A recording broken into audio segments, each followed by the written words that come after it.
If we look back to the dawn of Nintendo Switch, most, though by no means all, games did receive post-launch support, and most of them paid DLC. Super Mario Odyssey and ARMS had free updates, while Zelda Breath of the Wild and Super Smash Bros. Ultimate launched with season passes. And Splatoon 2, Mario Plus Rabbids Kingdom Battle, Pokken Tournament, Fire Emblem Warriors, and Xenoblade 2 all had paid DLC in the year or so after their launches. Even Snipperclips received paid DLC for the 2017 holiday window alongside the physical release of Snipperclips Plus. Many of the rest of the games simply weren't suited for paid DLC. Mario Kart 8 Deluxe already included paid DLC as part of the deluxe package, and the team were focusing on Tour, plus I don't think 1-2 Switch would have shifted all that much DLC. However, as time went on in the Switch generation, the DLC pipeline dried up. New Fire Emblem, Pokemon, Splatoon, and Xenoblade games could reliably receive big DLC, as did Ubisoft's Mario Plus Rabbids, but Metroid Dread only received free upgrades, and many major titles like Zelda Tears of the Kingdom, Pikmin 4, and Kirby and the Forgotten Land did not receive any significant upgrades for the Switch until, of course, the Switch 2 arrived. These games all have in common that they were given upgrades in the Switch 2 era, and there seems to be a whole suite of late era Switch games with these upgrades being pushed right now.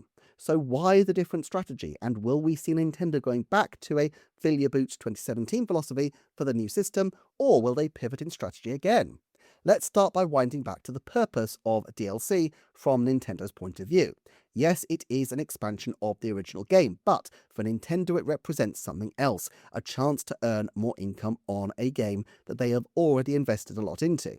Essentially, because they're digital only and rely on the infrastructure developed for the original title, DLC should have far higher margins than the base game in most cases. The lower development costs and usually no retailer share are obviously attractive to them, although obviously the season passes and examples like Xenoblade Chronicles 2's Torn of the Golden Country did have at least some retail presence.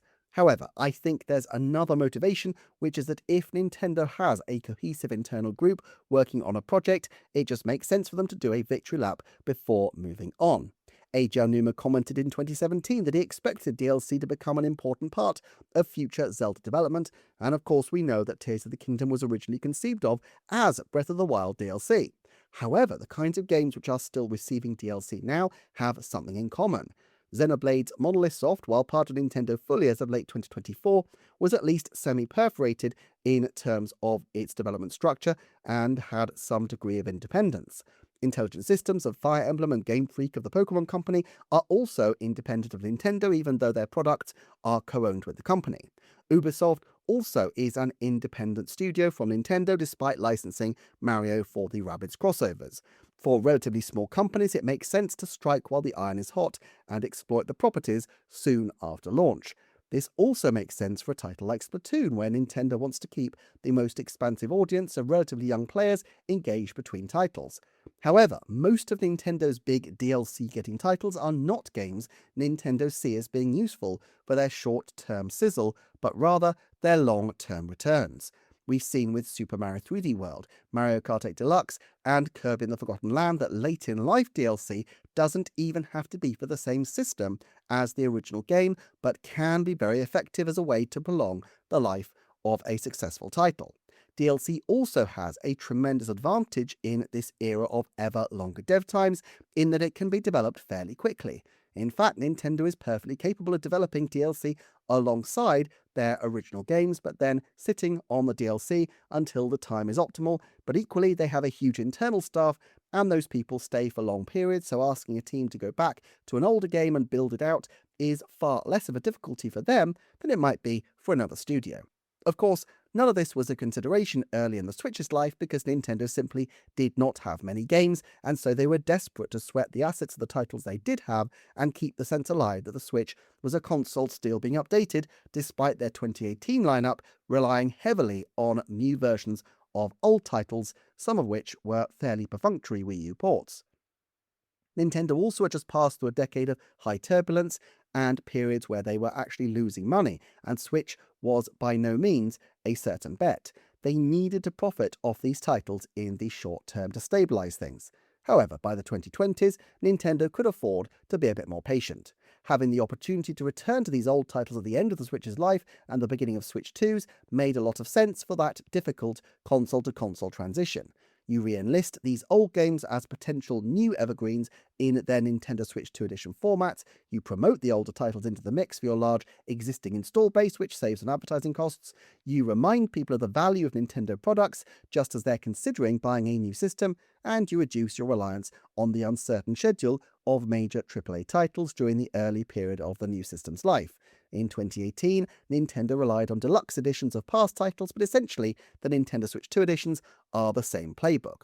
So what does this mean for future DLC for Nintendo's big games?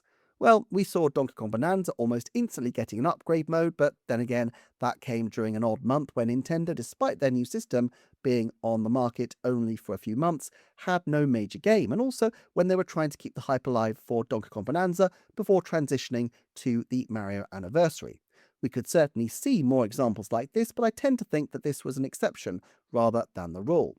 Personally, I think Nintendo will continue to give a majority of its significant games DLC support after launch, including through the use of paid DLC.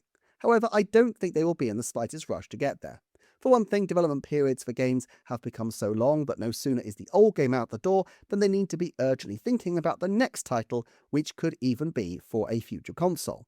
But once production is in place, there should likely be opportunities to expand out a secondary team to work on DLC for older titles. Even if it's decades in the coming, I certainly don't think we've seen the last downloadable content for titles like Breath of the Wild or Super Mario Odyssey. But this also means that Nintendo can generally afford to let their old games stand alone without immediate expansion passes. Even if they have these in mind, they may decide to keep their powder dry. We saw with Super Mario Galaxy and Breath of the Wild that DLC can mission creep into full sequels, and Nintendo do like to be cautious before making public pronouncements. In terms of a percentage reflection of my judgments, therefore, I would say 90% a game released in the 26-27 financial year will have paid DLC by the end of 2027. 90% Nintendo will have paid DLC for another Switch game by the end of the 26-27 financial year. 70% Pokemon Winds and Waves will have paid DLC within 12 months of launch. The only reason it's not higher is conceivably that they could go back to doing a third version game, though this does seem unlikely. 70% Fire Emblem Fortune's Weave will have DLC within about 18 months. 50% Splatoon Raiders will have some kind of DLC within 9 months. 50% a 2026 game will get late in life DLC from 2028 to 2030, and 10% there will be a season pass or release day paid DLC announcement for the next 3D Mario. Shout out to David Timperley for asking about this, but that's it for this video. Thanks so much for watching, and do consider checking out the Patreon for more if you're interested in early, ad-free and exclusive content. There are also more cool videos on screen, but I'll look forward to seeing you next time for another Nintendo Forecast.